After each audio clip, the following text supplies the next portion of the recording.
let's restore this vintage Seiko Pogue. As you can see, the glass is pretty scratched up and the case is covered in debris and buildup. The chronograph pushers are sticking when you push them in, and the chapter ring isn't turning. We're going to begin by putting the case into a case holder and unscrewing the case back. Make sure it's nice and tight and use your case back removal tool to loosen the case back. Once you break it loose, you should be able to unscrew it the rest of the way by hand.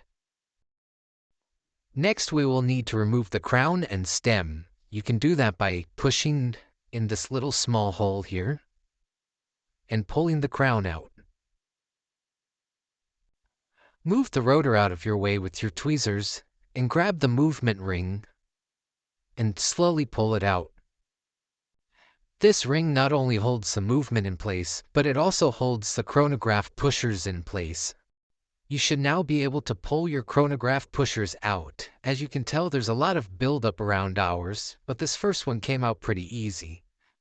We will be replacing these springs and gaskets, but don't lose them if you're not.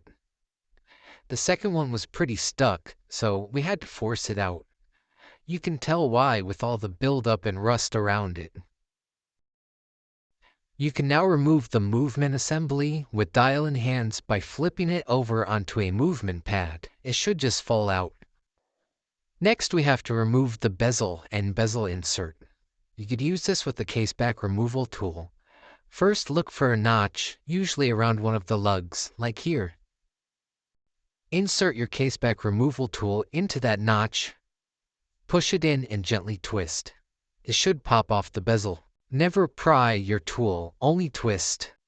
Now to remove the glass is fairly easy. Just push from the back with your thumbs. It shouldn't be in very tight, as the bezel is what holds it on. This glass really needed to be replaced. You can see all the buildup around it and how badly scratched it is. You can now use your tweezers to remove the glass gasket. Be careful, as this is just a thin piece of rubber. Now remove the chapter ring just by pushing from the back. The ring should lift up with it. There are two rings that sit on top of this chapter ring. You have the chapter ring cover, which is here. And you also have the chapter ring retaining ring, which is here. Your case should now be disassembled.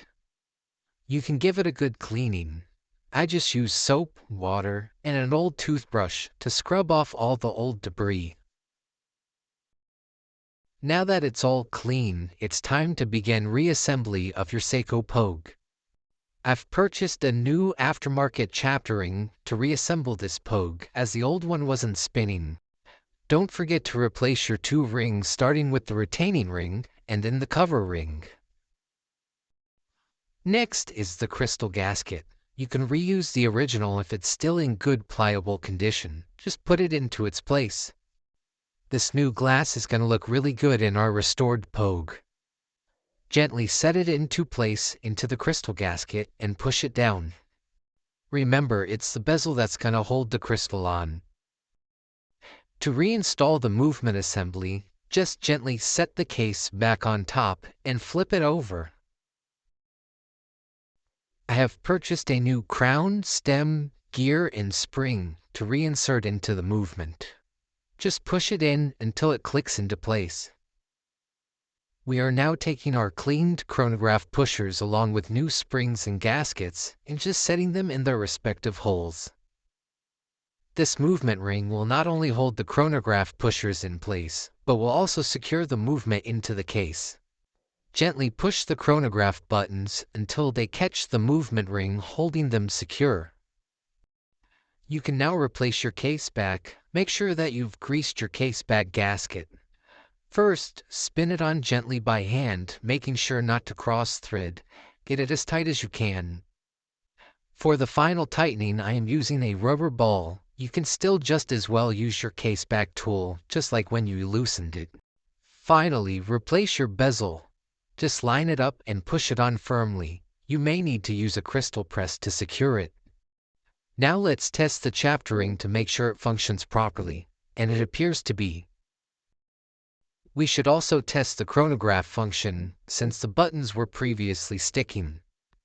They seem to be working fairly well. I hope you enjoyed this quick repair tutorial of a Seiko Pogue.